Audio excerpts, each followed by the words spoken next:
Salam dalam semangat yubileum bagi sesama peziarah harapan di tahun berahmat ini. Pada kesempatan ini, kita akan membahas kembali salah satu tema yubileum di tahun ini, yakni tema pendidikan. Bersama saya, Pater Cornelius Kesar Franky Keta SVD, dan juga beberapa narasumber kita akan sedikit berbincang mengenai perayaan yubileum dan juga mengenai tema pendidikan. Apakah pendidikan itu menjadi harapan ataukah mesti ada pengharapan dalam pendidikan?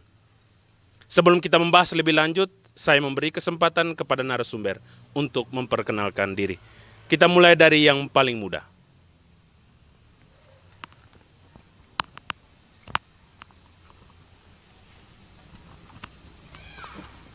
Baik, terima kasih atas kesempatan diberikan kepada saya. Perkenalkan, nama lengkap saya Venta Sri Ayu Luruk. Saya biasa disapa Sri.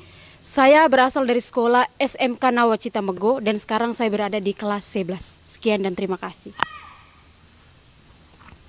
Baik, terima kasih atas kesempatan. Nama saya Urbanus Nurak. Saya adalah mantan kepala sekolah SDK Lekebai dan juga sudah pensiun selama 5 tahun.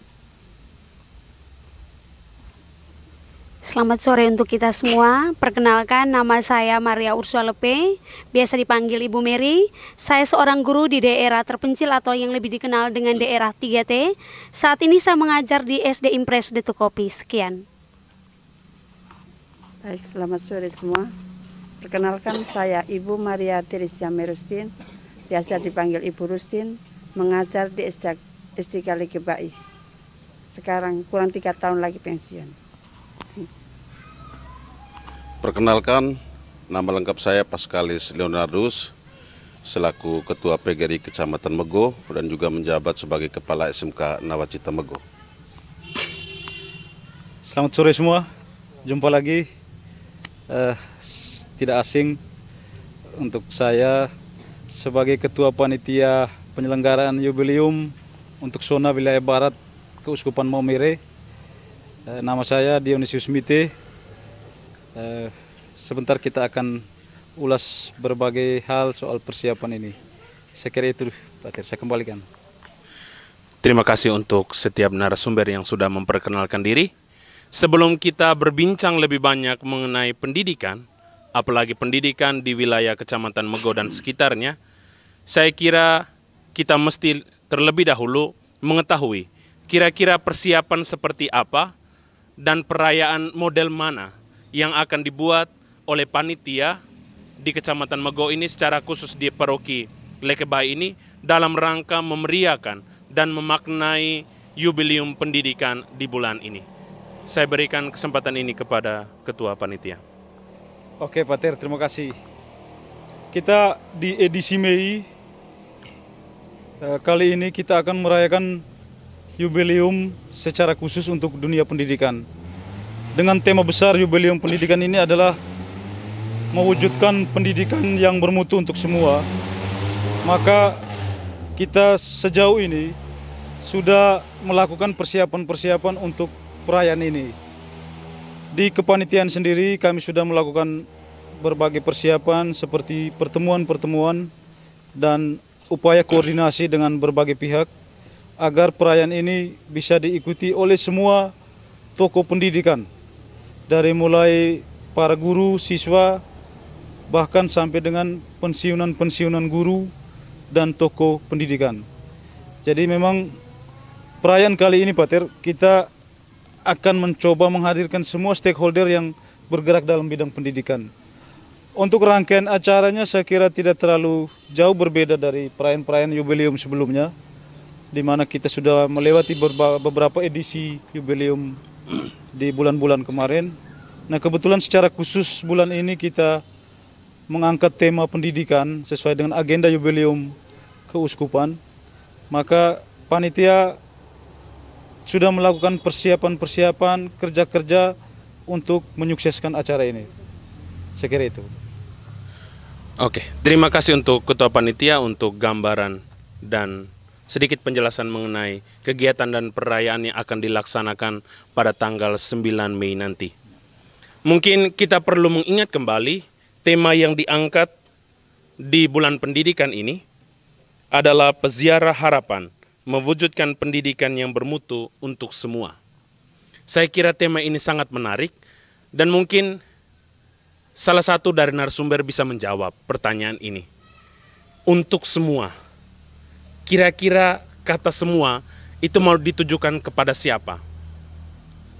Apakah kepada peziarah harapan, kepada anak-anak didik, kepada para guru, atau kepada siapakah tema ini ditujukan, dan mungkin secara khusus bagaimana tema ini bisa dihidupi dan dikenakan kepada mereka-mereka yang masuk di dalamnya dalam konteks semua ini.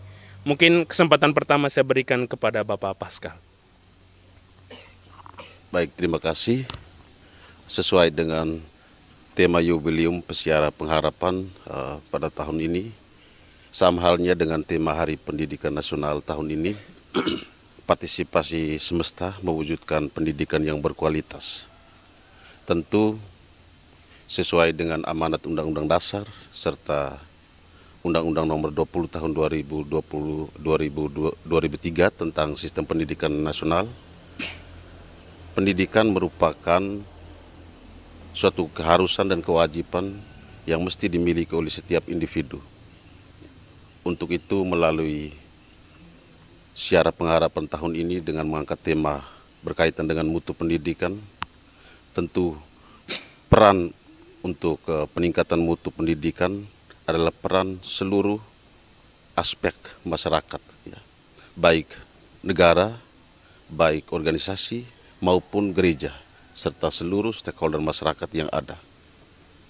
Kita lihat bahwa banyak sekali ketimpangan-ketimpangan pendidikan, terkhusus di wilayah Kabupaten Sika, Keuskupan Maumere, di beberapa kecamatan di wilayah barat, Kecamatan Nita, Kecamatan Mego, Paga, dan Tanawawo.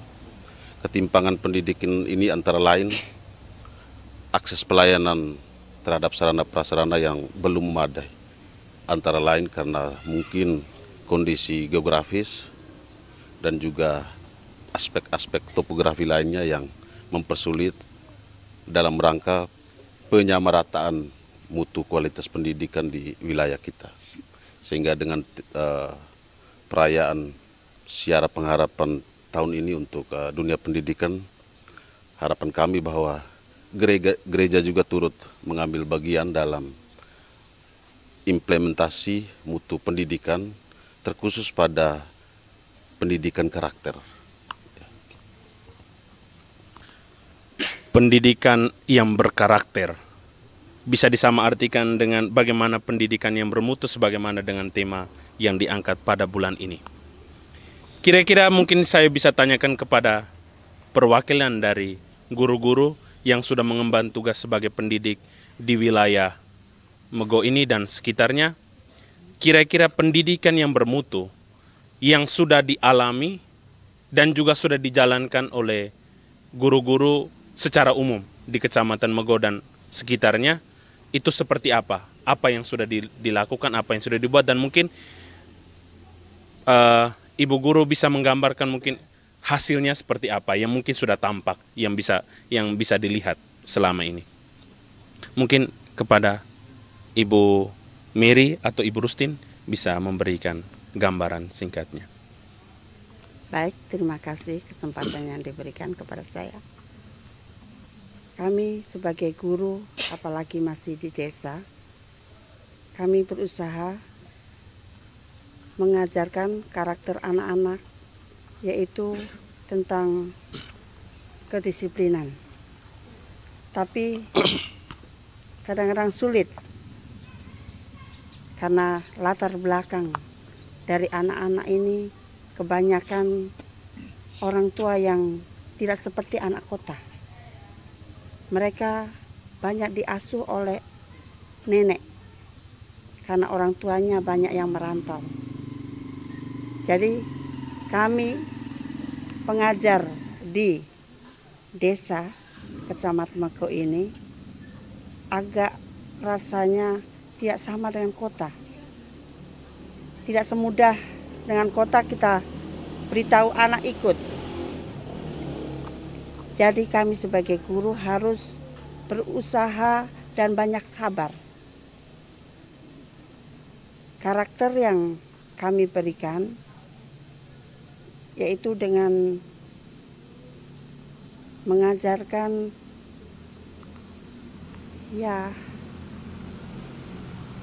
mengajarkan kedisiplinan,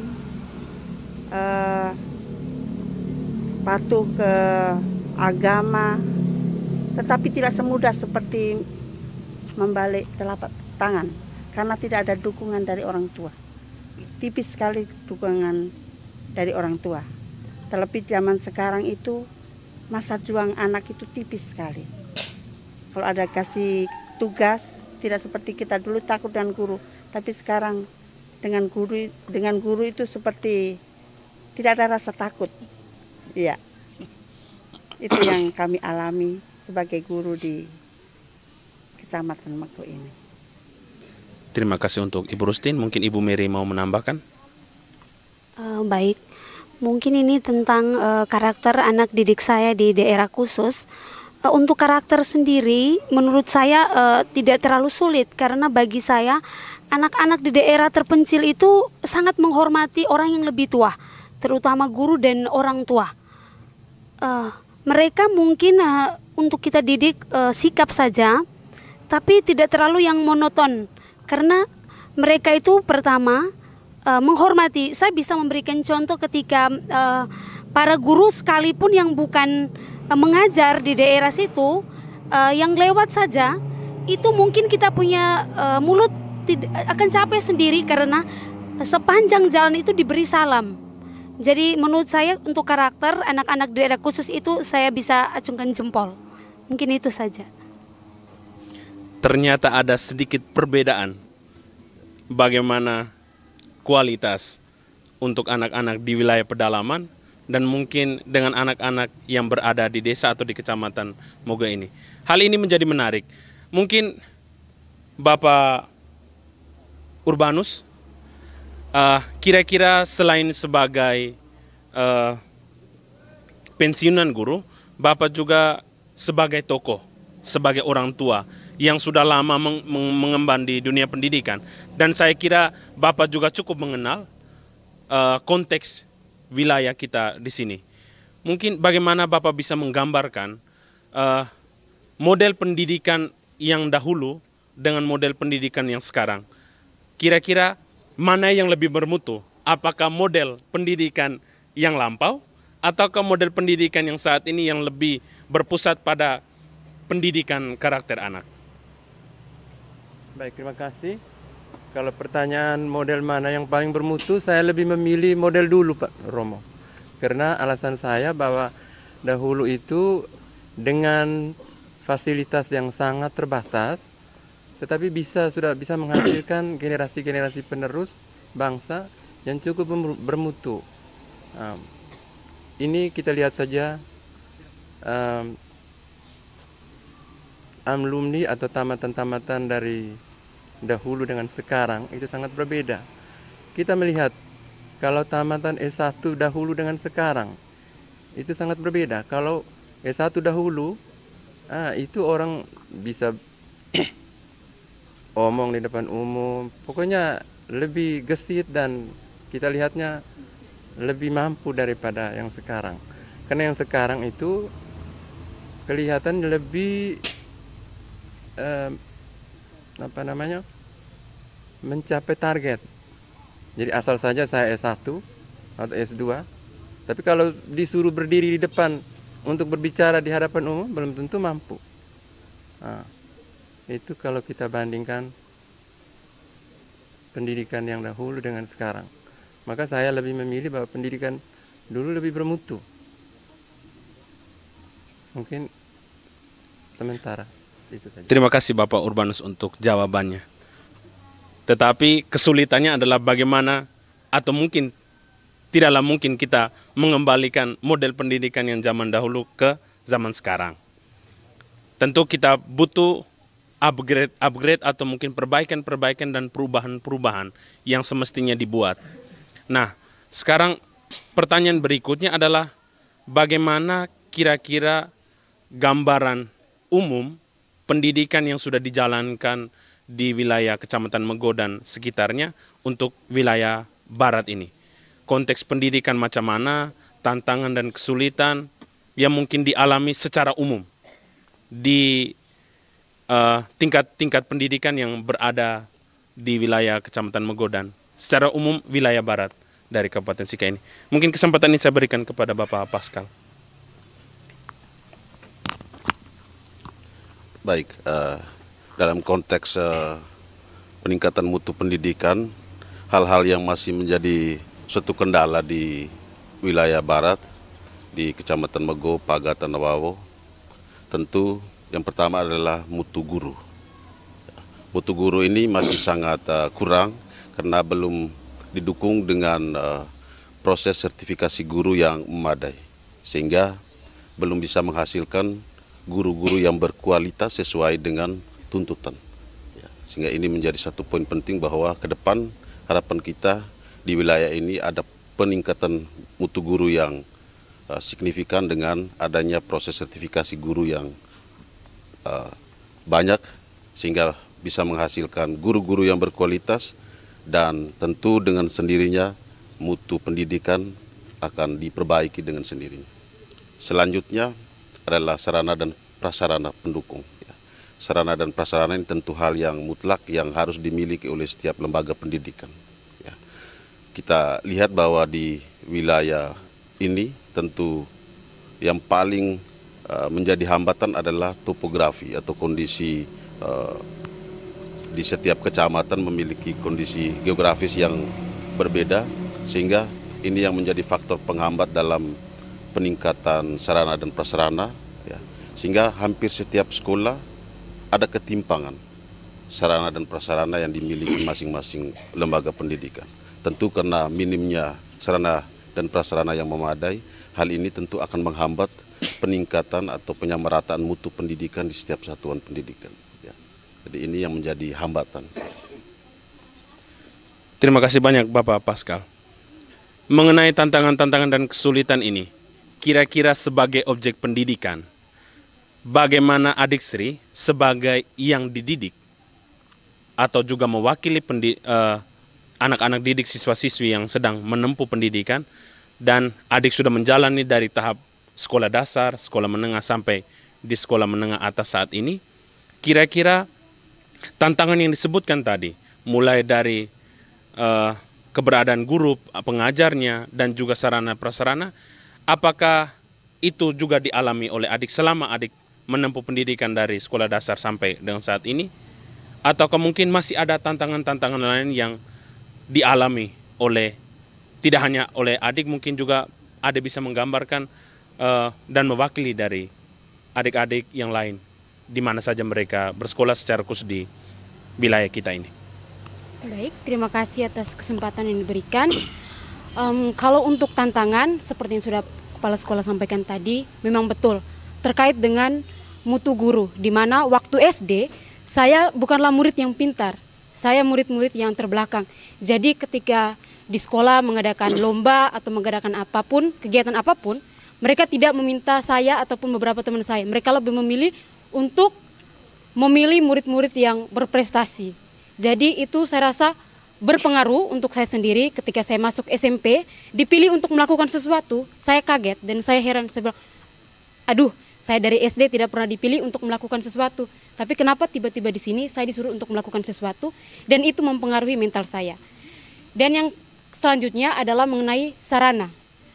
Dari situ saya pernah mendengar dari kakak kelas kami yang sudah baru-baru kemarin menerima surat kelulusan mereka pernah berkata, mereka bilang kalau kami punya banyak bakat, tapi sekolah tidak menyediakan hal tersebut. Dan saya rasa itu memang benar adanya, karena sekolah kami ini belum berdiri terlalu lama, sehingga sarana dan prasarana yang kami miliki belum tercukupi. Dan itu sangat-sangat menjadi tantangan untuk kami sendiri. Ketika kami ingin melakukan sesuatu, kami harus meminjam barang-barang dari sekolah lain.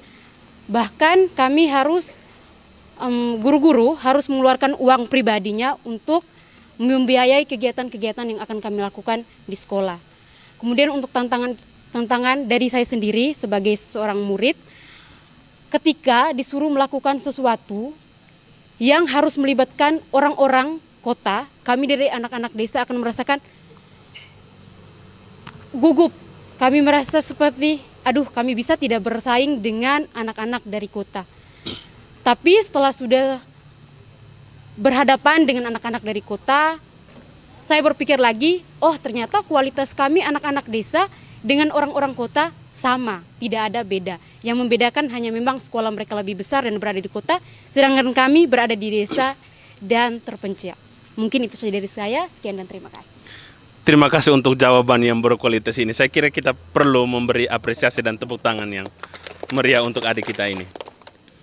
Dengan demikian saya kira dengan jawaban yang berkualitas kita bisa menunjukkan bahwa anak yang berkualitas pasti berasal dari guru yang berkualitas, mutu yang berkualitas.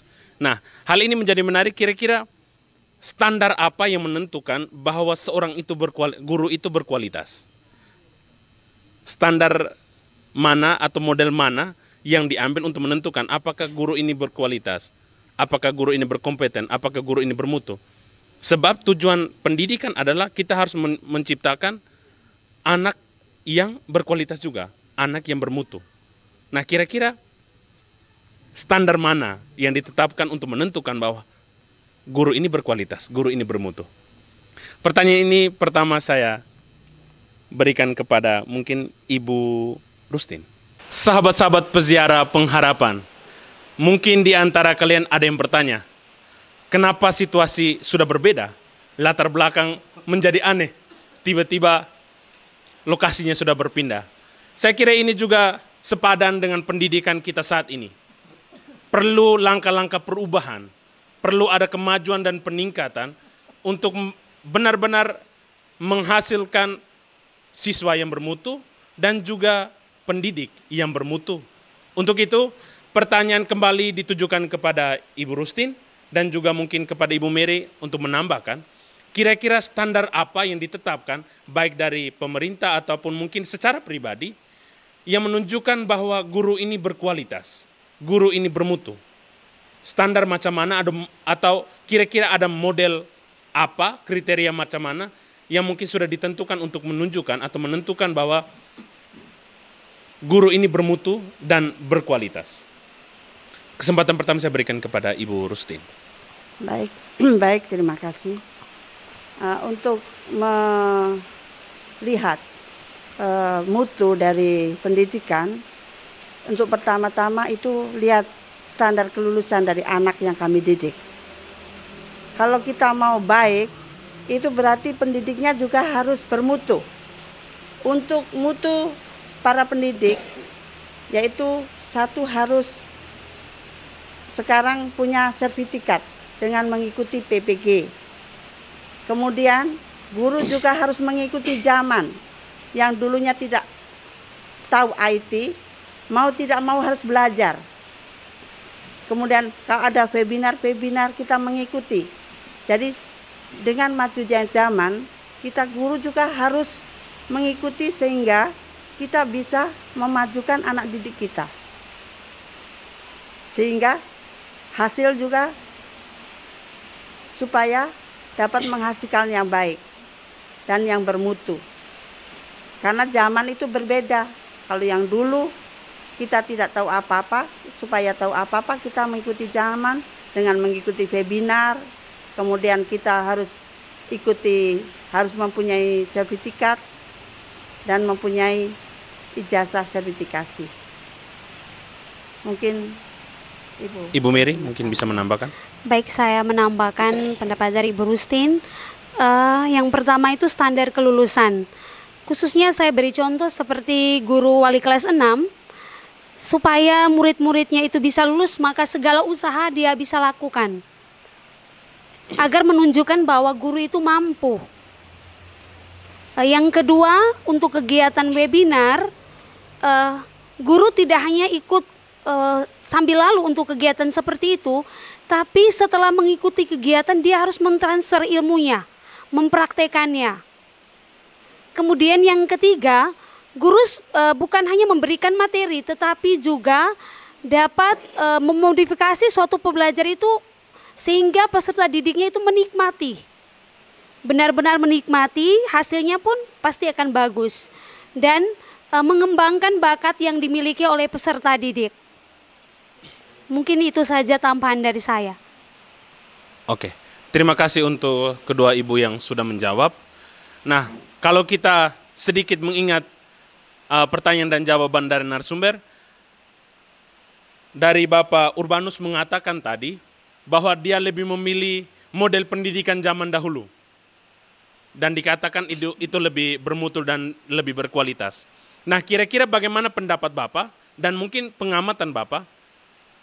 Apakah standar-standar yang sudah disampaikan oleh kedua ibu kita, apakah standar itu sudah benar-benar diwakili oleh tingkat-tingkat pendidikan dan sekolah-sekolah yang berada di Kecamatan Mogo dan di wilayah kita ini? Ataukah masih ada kendala? Atau mungkin belum mencapai 100%? Ataukah mungkin Bapak mungkin bisa memberikan masukan atau mungkin memberikan standar-standar baru yang mungkin bisa menjadi masukan untuk para guru guna untuk menciptakan guru yang bermutu dan berkualitas dan juga pada akhirnya dapat menghasilkan siswa-siswi yang berkualitas pula. Bapak Urbanus, saya persilakan. Baik, terima kasih. Kalau saya lebih memilih, kalau pertanyaan Pak Dir tadi bagaimana tadi? Pertanyaan saya tadi, Bapak lebih memilih model pendidikan, lebih memilih model lampau, model dulu. Model pendidikan model dulu.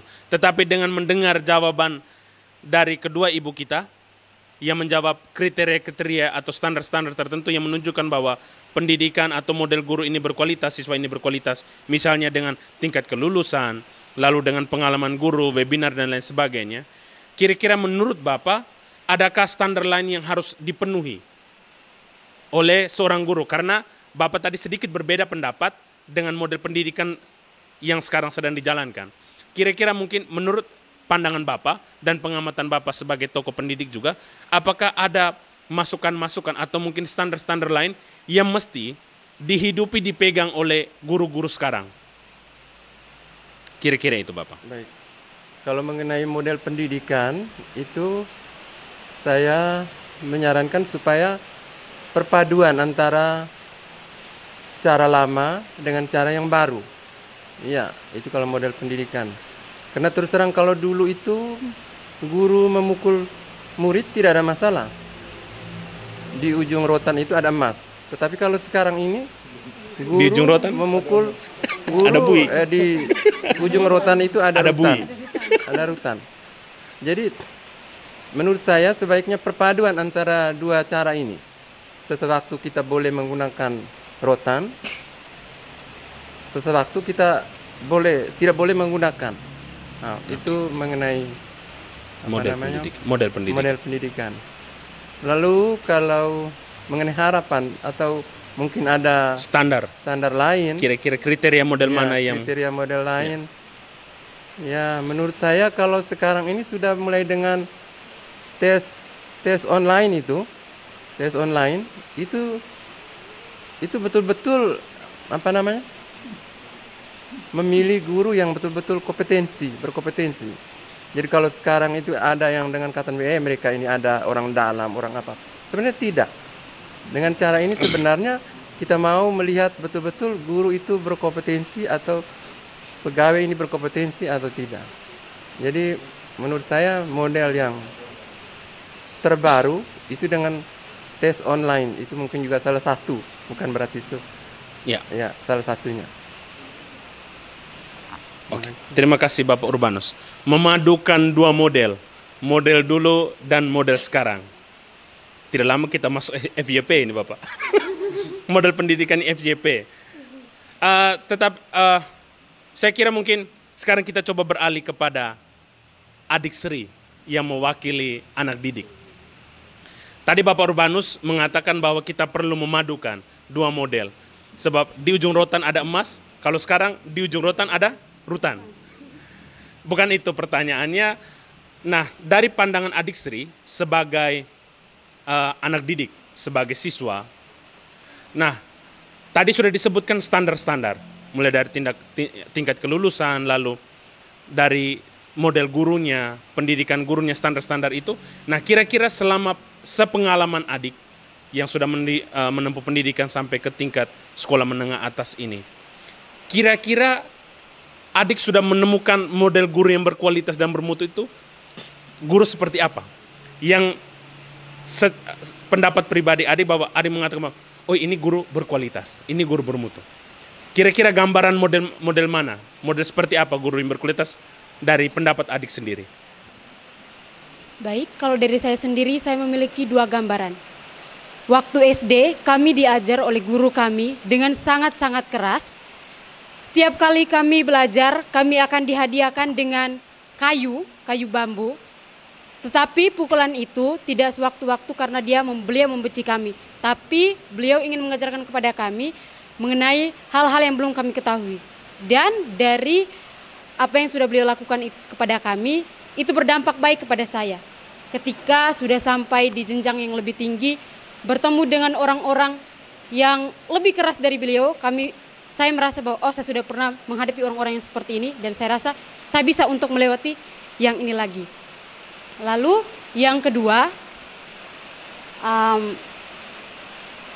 saya lebih menyukai guru-guru yang ketika mengajarkan muridnya dengan penuh ketenangan dan kasih sayang. Karena menurut saya, mau bagaimanapun guru tersebut memaksa muridnya dengan pukulan atau apapun itu, tapi kalau tidak ada niat dari muridnya untuk berubah, untuk menjadi seseorang yang lebih baik lagi, sama saja. Mau dipukul, mau dibagaimanapun, kalau dalam diri dia sendiri tidak ingin berubah, itu akan menjadi sama saja.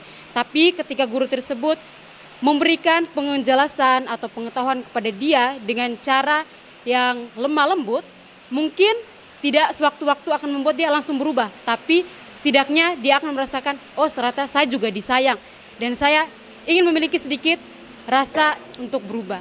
Kalau dari saya, kami memiliki wali kelas yang sangat perhatian terhadap kami. Beliau berperan seperti orang tua kami sendiri, bukan sebagai guru, tapi sebagai orang tua kami. Ketika kami melakukan kesalahan, beliau akan menasihati kami seperti orang tua kami sendiri.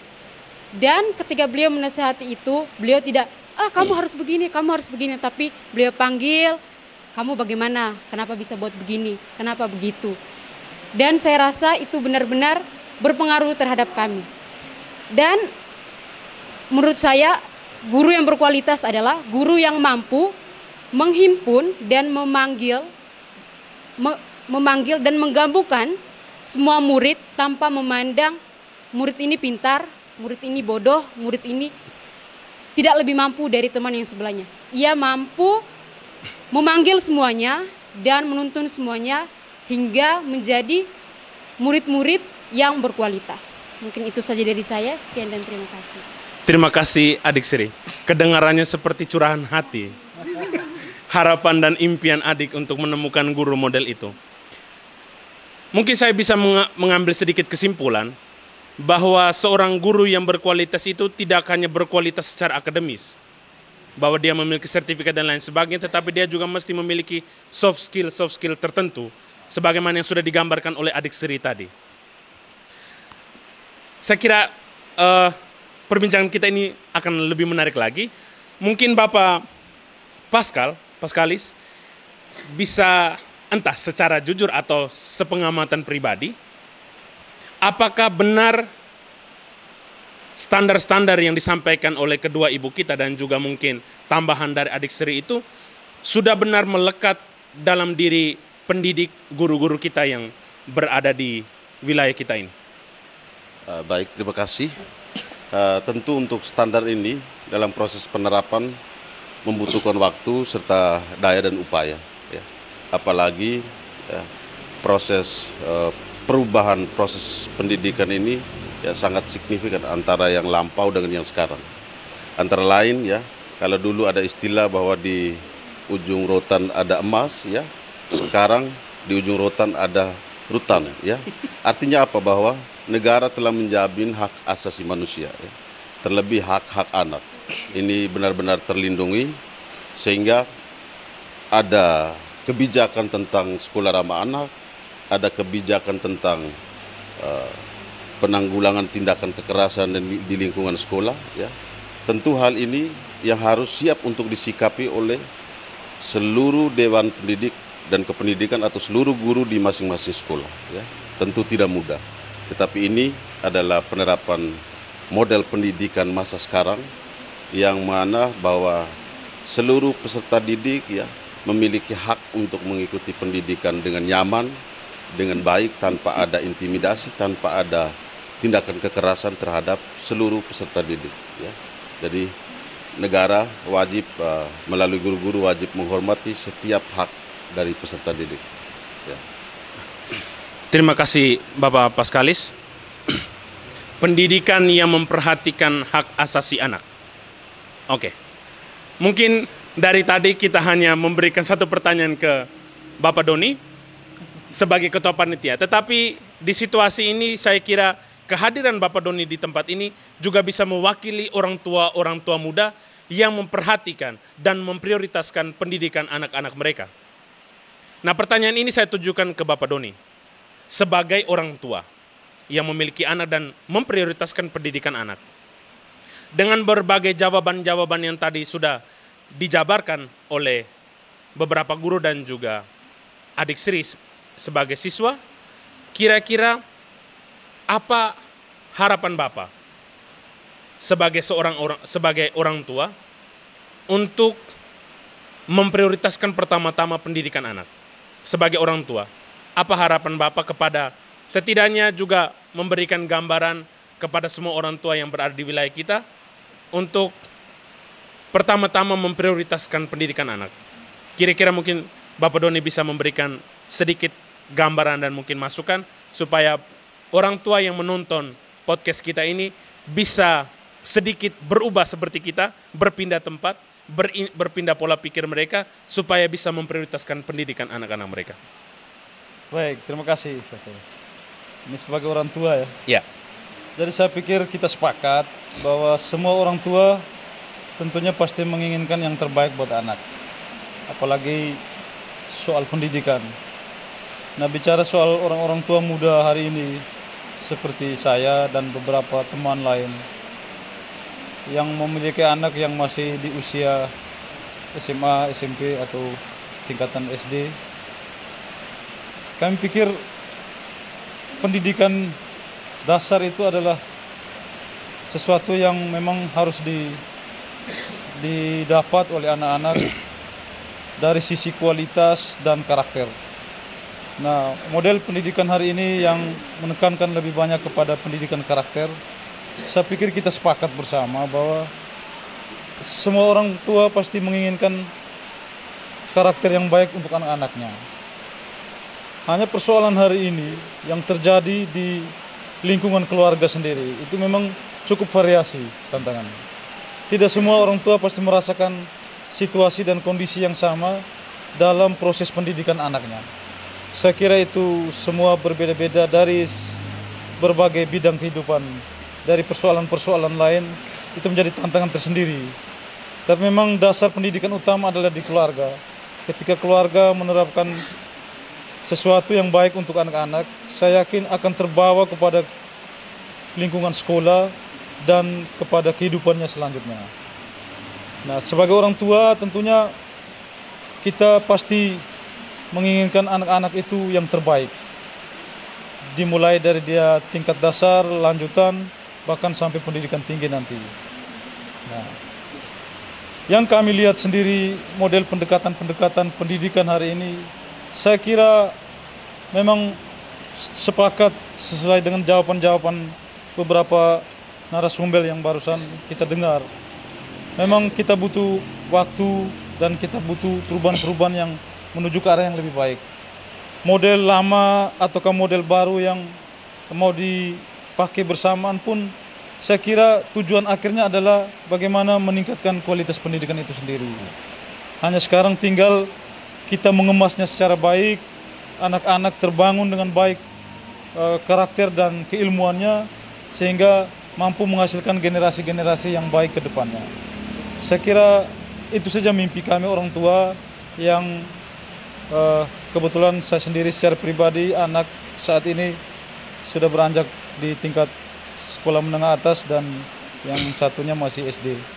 Jadi saya pikir itu, saya yakin semua orang tua di luar sana pun bersepakat bahwa apa yang dicita-citakan untuk anak-anaknya pasti akan diupayakan.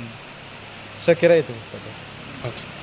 Terima kasih kepada Bapak Doni yang mungkin sudah mewakili suara-suara dari orang tua muda zaman ini.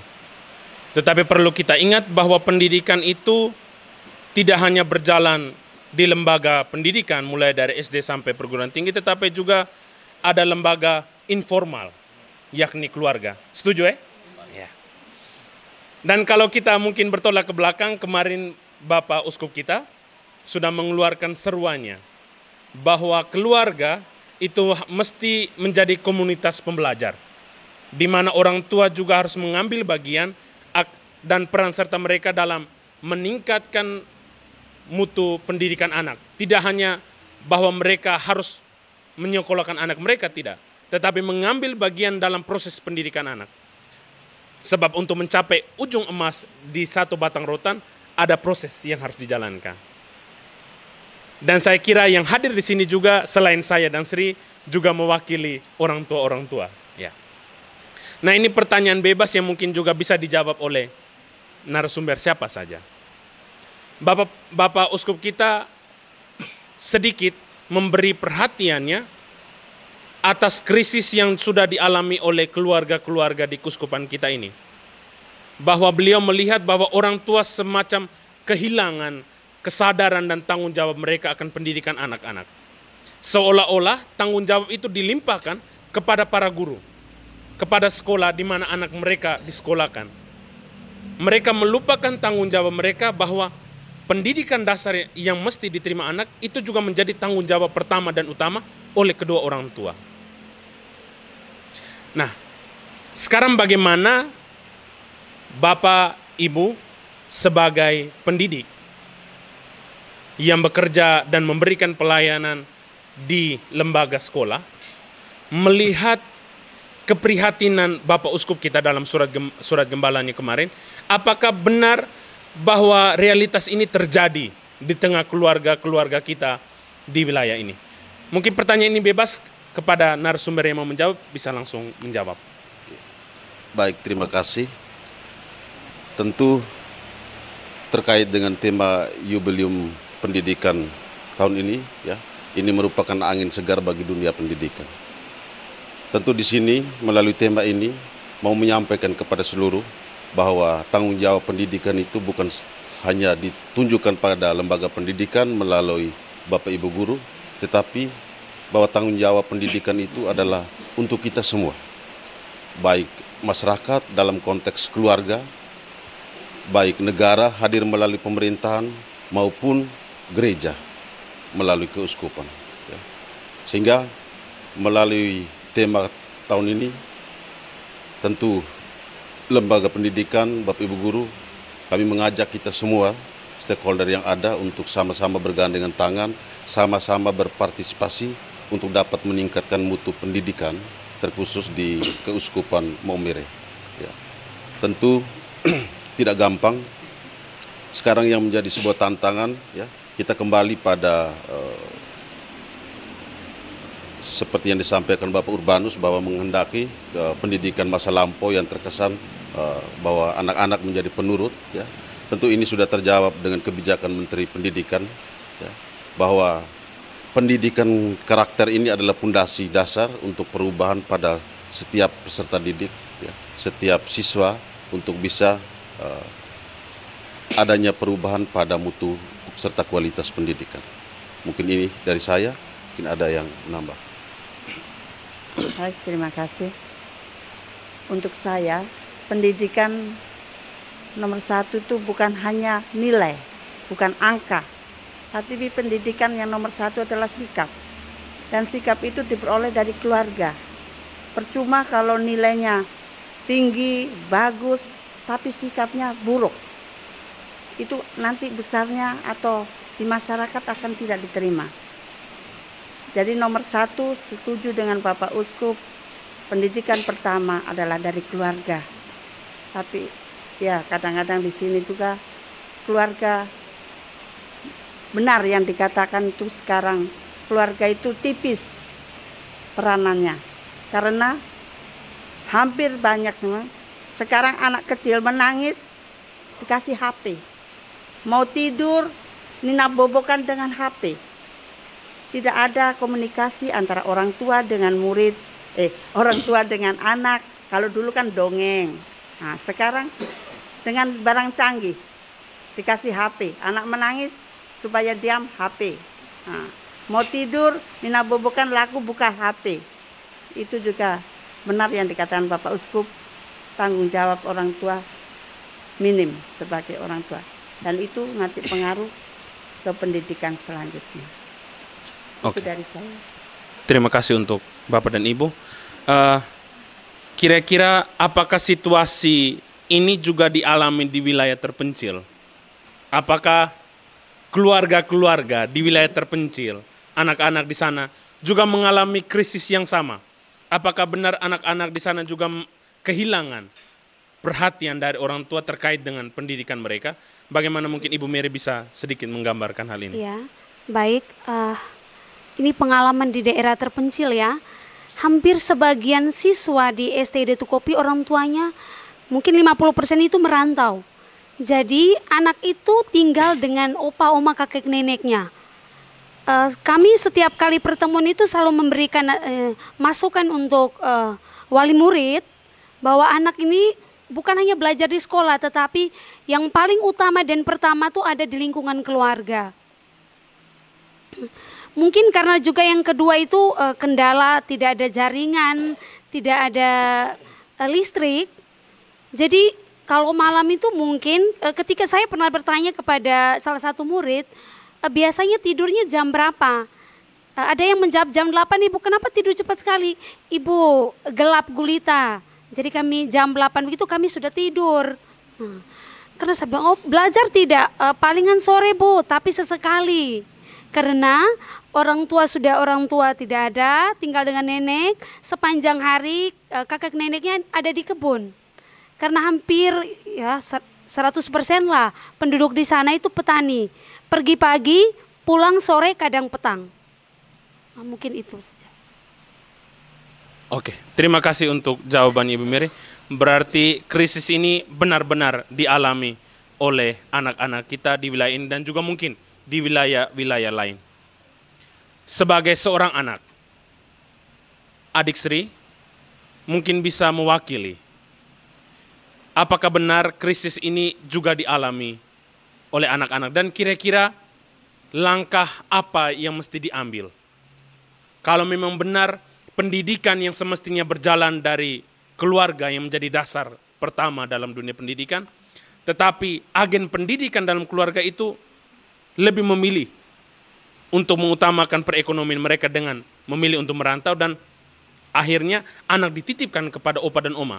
Artinya mereka juga secara sadar melepas tanggung jawab mereka untuk mendidik anak-anak mereka. Nah, dalam gambaran ini, konteks ini, bagaimana kira-kira adik selain sebagai siswa juga dalam situasi sebagai seorang anak yang mesti juga mengalami pendidikan di dalam rumah. Kira-kira bagaimana pendapat adik dengan krisis yang sedang dialami oleh sebagian besar keluarga-keluarga kita di wilayah ini?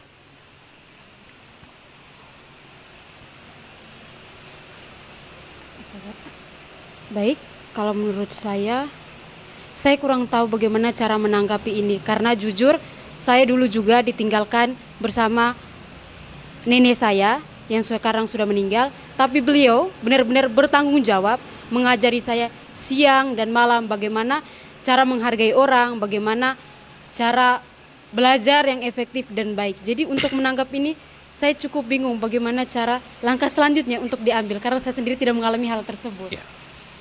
Terima kasih banyak. Tetapi ada satu jawaban menarik dari Adik Sri tadi, bahwa guru walinya tidak hanya hadir sebagai seorang guru, tidak hanya hadir sebagai seorang guru mata pelajaran tertentu, tetapi juga hadir sebagai orang tua, benar kan? Ya. Apakah situasi ini atau harapan gambaran besar Adik Sri ini, apakah bisa diterapkan oleh semua guru saat ini? apakah guru di zaman ini bisa menjadi orang tua, gambaran orang tua, perwakilan orang tua kepada anak-anak didik kita. Sebab konteks ini saya kira sudah secara umum dialami di seluruh wilayah kita ini. Dengan beberapa jawaban dan gambaran yang sudah diberikan oleh narasumber. Kira-kira bagaimana Bapak Urbanus sebagai seorang tokoh, sebagai orang tua? Apakah kriteria, standar, tanpa mengabaikan standar-standar yang sudah digambarkan tadi, apakah kriteria standar baru ini, bahwa seorang guru harus hadir juga sebagai orang tua, guna menjawab krisis, kehilangan perhatian orang tua yang dialami oleh anak-anak mereka di rumah? Apakah standar ini mesti ditanamkan pada guru-guru zaman ini? Ataukah memang benar guru mesti juga menjadi orang tua dalam mengemban tugas dan tanggung jawab mereka sebagai seorang pendidik? Baik, menurut saya memang standar ini harus. Karena terus terang guru itu bukan hanya mengajarkan tentang ilmu, tetapi dia juga harus mengajarkan atau mendidik anak, teristimewa mengenai karakter tadi yang sudah disampaikan. Lalu tadi yang berkaitan dengan pendidikan tadi saya tambahkan sedikit lagi, yaitu bahwa pendidikan itu harus berasal dari keluarga dan orang tua juga harus memberi contoh sehingga anak bisa meniru teladan atau contoh yang baik dari orang tua. Lalu pertanyaan tadi, apakah guru saat ini, tadi kan adik Sri menggambarkan bahwa guru mereka itu tidak hanya hadir sebagai seorang guru, tetapi juga hadir sebagai orang tua. Apakah kriteria atau model ini juga mesti ditanamkan atau juga menjadi kriteria baru yang mesti dipenuhi oleh guru-guru zaman ini, guru-guru saat ini? Itu pertanyaan saya tadi, Bapak. Ya, model ini harus ditanamkan. Alasannya karena anak berasal dari keluarga yang katakanlah variasi, ada seperti yang tadi sudah disampaikan bahwa ada yang banyak merantau dan kehilangan orang tua. Sehingga di sekolah guru inilah yang menjadi pengganti sebagai orang tua yang mereka tinggalkan. Jadi jawabannya Terima kasih Bapak Urbanus. Apakah jawaban dari Bapak Urbanus disetujui oleh narasumber ini atau mungkin ada yang mau menambahkan? Ibu Rusti. Kami di sini bukan hanya sebagai guru. Memang selama ini yang kami lakukan kita tidak berhenti. Karena kami tahu mereka banyak yang sudah dikatakan Ibu Mary, banyak dititipkan ke nenek. Nah, tetapi ada tapinya. Kami di sini hanya berapa jam? Ya. Jam 7 sampai jam 12. Lebih banyak itu di keluarga. Jadi tidak mungkin kami satu orang mengawasi 24 jam dengan sekian murid. Jadi kembali harus ke keluarga. Jadi nomor satu keluarga. Walaupun kami harus ekstra juga.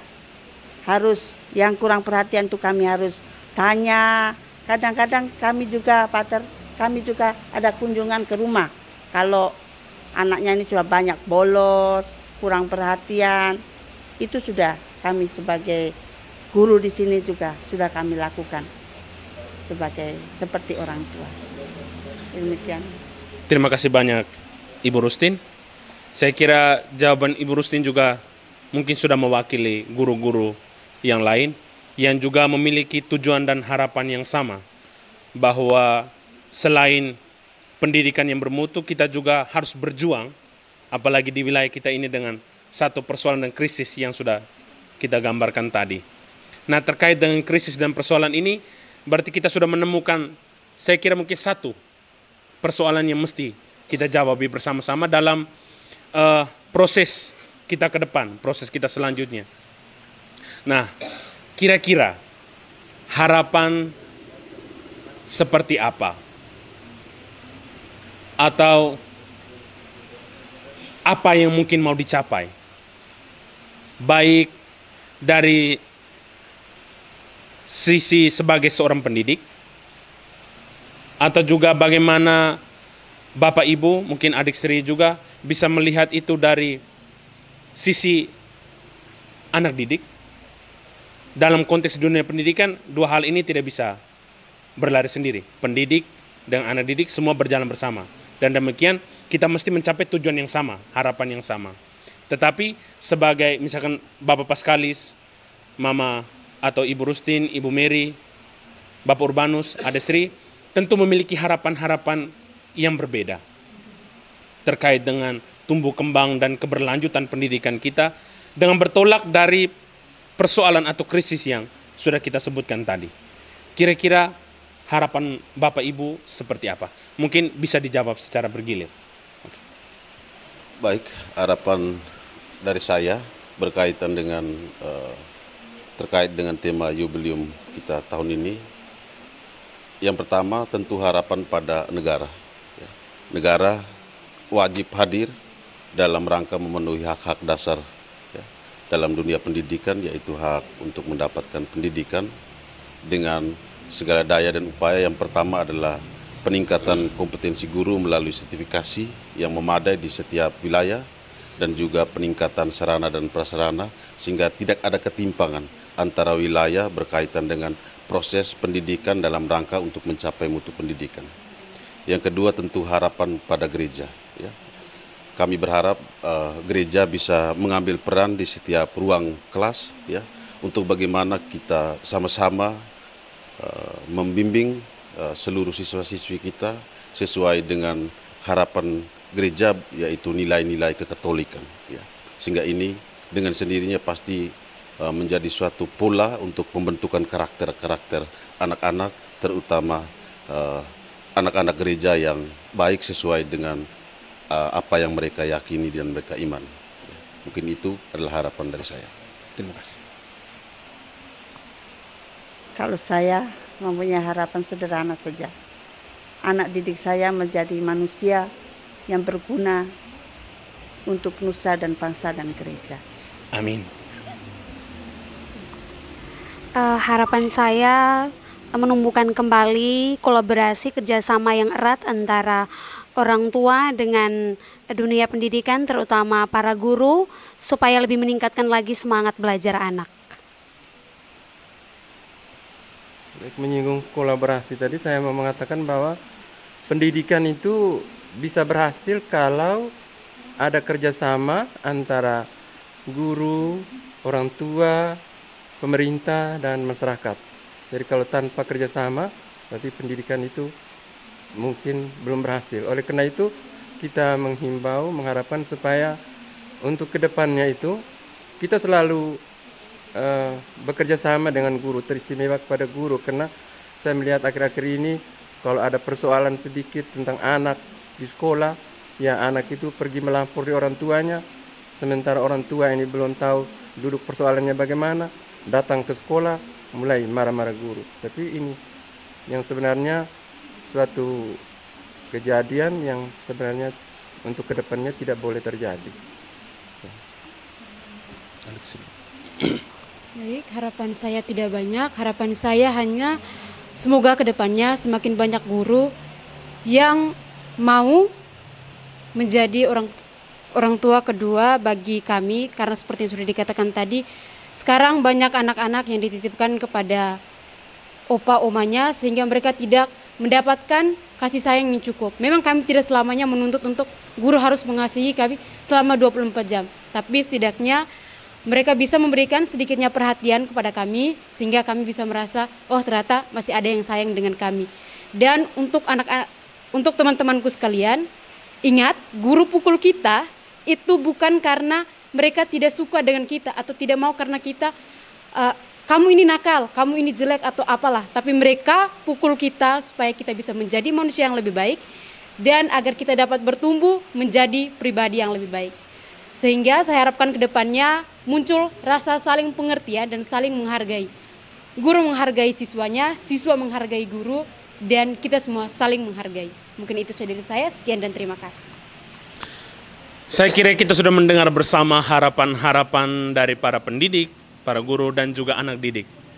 Saya kira kita juga mesti mencari harapan dalam tahun jubileum ini, kira-kira harapan model mana yang ingin dicapai dari perayaan jubileum kita di bulan ini? Kepada Bapak Doni, saya persilakan untuk menjawab. Oke, saya kira sudah banyak hal dari beberapa narasumber yang luar biasa ini. Hari ini kita mengangkat sebuah tema yang memang ini menjadi penting karena menyangkut soal masa depan bangsa ini, masa depan gereja. Jadi saya kira pendidikan tidak lepas jauh dari itu. Maka untuk perayaan jubileum ini sendiri yang akan terjadi pada tanggal 9 Mei yang akan datang nanti, 2 hari lagi. Sebagai ketua panitia tentunya saya berharap untuk yang menyaksikan podcast ini, para pencinta pendidikan, tokoh pendidikan, para guru, para siswa-siswi, secara khusus di wilayah barat, mulai dari Nita, Lela, Paga, Mego, dan Tanah Wawo, kita semua, mari kita datang mengikuti perayaan ini di Gereja Katolik Santa Maria Immaculata Likibai. Kita mengikuti perayaan ini bersama, kita datang sambil kita memaknai perayaan ini sendiri sebagai wujud kebersamaan untuk memajukan pendidikan dan memajukan kualitas pendidikan itu sendiri. Jadi saya pastinya berharap bahwa kita semua turut mengambil bagian dalam perayaan ini. Kemudian untuk pendidikan ini sendiri, sebagai orang tua, sebagai keluarga muda, tentunya kita pasti menginginkan yang terbaik untuk anak-anak kita kemudian. Maka tentunya saya yakin kita semua pasti mendukung dalam hal kualitas pendidikan, sarana prasarana, guru-gurunya diperhatikan kesejahteraannya, kemudian sarana prasarana sekolahnya. Kemudian kita juga memang berharap bahwa semuanya itu akan tercapai juga tidak terlepas dari karakter dan sikap anak itu sendiri yang sejalan dengan perubahan-perubahan yang terjadi kemudian. Saya yakin hari ini kita dengan begitu banyak kemajuan teknologi dan informasi, saya kira itu sendiri tidak akan bisa menunjang pendidikan dan karakter anak, agar sebagai orang Katolik pastinya kita menginginkan anak bisa berhasil, bisa berprestasi, sekaligus menjadi warga gereja Katolik yang baik. Saya kira itu untuk negara dan untuk gereja. Sekali lagi, Pater, saya izin menyampaikan sekali lagi untuk Bapak Ibu, saudara-saudari, para tokoh pendidik, para guru, adik-adikku sekalian yang tercinta, siswa-siswi, mulai dari tingkat TK sampai perguruan tinggi yang ada di wilayah barat Keuskupan Maumere, saya mengundang kita semua untuk turut mengambil bagian dalam mengikuti perayaan jubileum pendidikan pada hari Jumat nanti, tanggal 9 Mei 2025. Saya kira itu, selamat datang pintu gereja ini, kami semua menyambut Bapak Ibu, semua adik-adik semua dengan sukacita. Terima kasih. Terima kasih untuk keenam narasumber yang sudah menyampaikan harapan-harapannya. Dan saya kira kita semua sudah mendengar harapan-harapan itu. Sebelum menutup podcast kita pada kesempatan ini, mungkin ada satu harapan dari saya. Bahwa harapan-harapan ini tidak hanya kita dengarkan. Istilah orang tua masuk di telinga kiri dan keluar di telinga kanan. Bapak mama, sahabat-sahabat peziarah, tokoh-tokoh pemerintah, para guru, pendidik, siswa dan siswi di mana saja kalian berada. Sebagai seorang peziarah harapan, kita diajak oleh Allah sendiri untuk mewujudkan pendidikan yang bermutu. Bukan hanya untuk diri kita sendiri, tetapi untuk semua. Jika kita mau menghasilkan semua orang yang bermutu, maka kita semua mesti mengambil bagian dan bertanggung jawab untuk mengembangkan dan menumbuhkan pendidikan yang bermutu untuk semua kalangan. secara khusus untuk generasi-generasi muda kita. Untuk itu, sebagai penyemangat, motivasi, supaya kita bisa berpartisipasi dan berjuang bersama dalam dunia pendidikan, dalam mendidik anak-anak kita, dalam menciptakan dan menumbuh kembangkan generasi yang berkualitas dan bermutu, kami mempersembahkan persembahan cantik dari adik-adik sekalian sebagai perwakilan dan persembahan dan juga motivasi sekaligus harapan kepada kita semua yang mengambil bagian dalam pendidikan anak-anak kita. Mari kita dengarkan persembahan lagu Hine Guru dari anak-anak kita.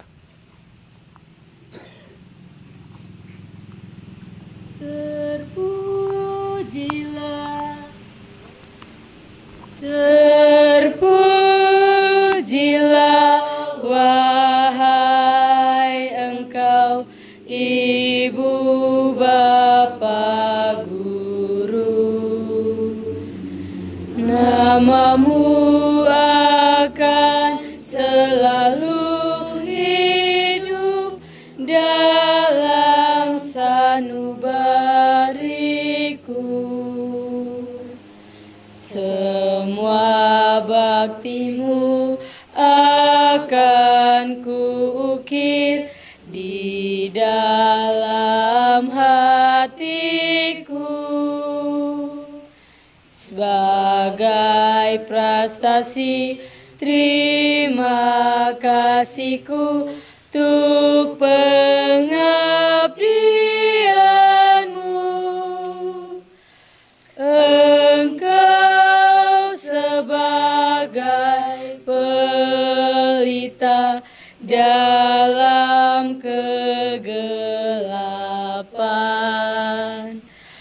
engkau laksana embun penyejuk dalam kehausan, engkau patriot pahlawan bangsa tanpa tanda jasa.